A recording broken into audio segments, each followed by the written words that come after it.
Honourable Members of Parliament, Manoj, for organising this wonderful, you and your team for organising this wonderful launch of what I promise to be a great week.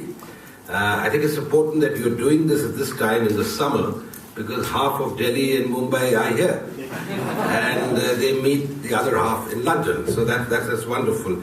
But I won't talk about the relationship. You heard from Jitesh and you heard from Minister Hancock and you will hear from Minister Liam Fox, but I will confine my remarks to how important this relationship is and how we need to promote it. And I think Manoj and his team have done a stellar job. Last year, I remember you did just the awards and a business conference before that.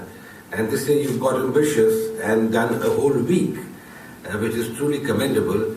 And you've done it in Latimer, in Buckinghamshire, outside London, which gives some of us an excuse to be out of London and out of the traffic.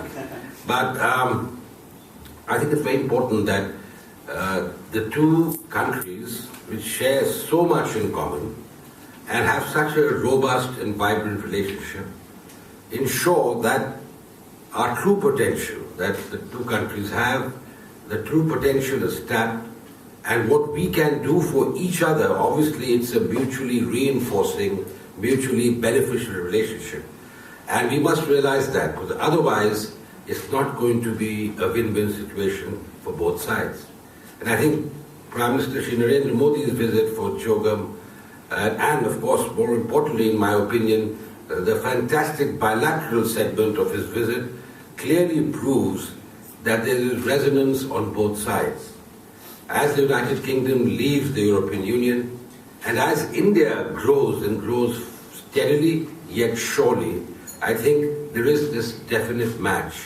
And this match is something that all of us, stakeholders who basically foster and nurture this relationship, must ensure that we try and achieve those heights that our leaders have set up.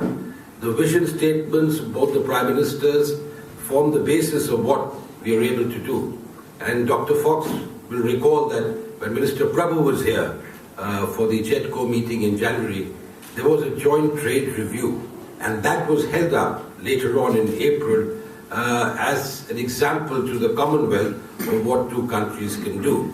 And with UK and India being the largest economies in the Commonwealth, I think we can do much more with each other and much more for others. And I think that is the theme that invested our participation in the Commonwealth at the highest levels. But I think more than that, bilaterally, there is so much more we can achieve. And I think what we have achieved is good. Our trade relationship, frankly, is far below potential, though it increased 15% from last year. But our investment relationship remains robust. And it's not, as I said, a one-way street. Both countries invest hugely in each other. And I think the most important segment or a most important component of our relationship is the people-to-people relationship. The relations between the peoples of our two countries. Because I feel ultimately that will define our future relationship. And I think what India and the UK share, not just history, but what we share today, is tremendous. The UK-India Year of Culture last year proved that there are these symbiotic bonds that bond our people. And that is why, ladies and gentlemen, I feel it's extremely important that we must have a far greater interaction, not between us and the government, or not necessarily only between people in the business communities in both countries, but the people in both countries. And I think that is something that will define their future relationship. And I think Lord Guardia referred to recent changes in policy.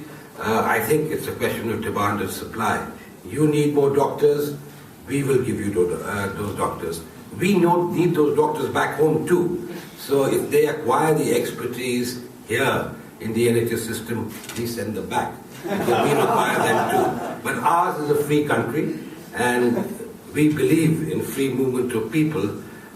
We, of course, in the WTO, actively support the vote for in terms of movement of people, and we expect all our partners to understand that and appreciate that. And while obviously each country has their own requirements and they're absolutely free to decide their own policies and immigration policies, visa policies, I think we need to look at the larger picture.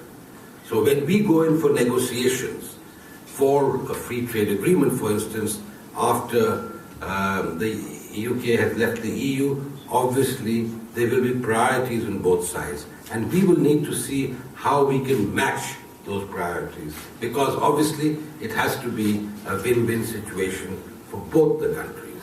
And I do hope Indian students, as you mentioned, Lord Gadia, who contribute immensely, not just to the economy of this country, but in terms of the expertise. I mean, international students are the best soft power tool that the UK has. And for generations, Indian students have come here, including those who fought for our independence. So I think this is something really important. And I know personally that there are people who want to come here, and I think we should facilitate their coming here. And I'm confident that with more people coming here in terms of what is required, in terms of demand and supply, I think there will be a natural requirement for expertise in certain areas. For instance, we talk about the India-UK Tech Alliance. Who is going to sustain that Tech Alliance? We have wonderful institutions of excellence in India, and you have among the top in the world. We need to see how we can marry that, because we need the stakeholders in the future, the Gen Next, as Manoj referred to. They are the people who are going to sustain this relationship. So I do hope that we, both India and UK, and all of you who are present here and those who are not present here, find that spark in the relationship that will ignite our minds and will ensure that the India-UK relationship is truly the winning partnership of the future. Thank you.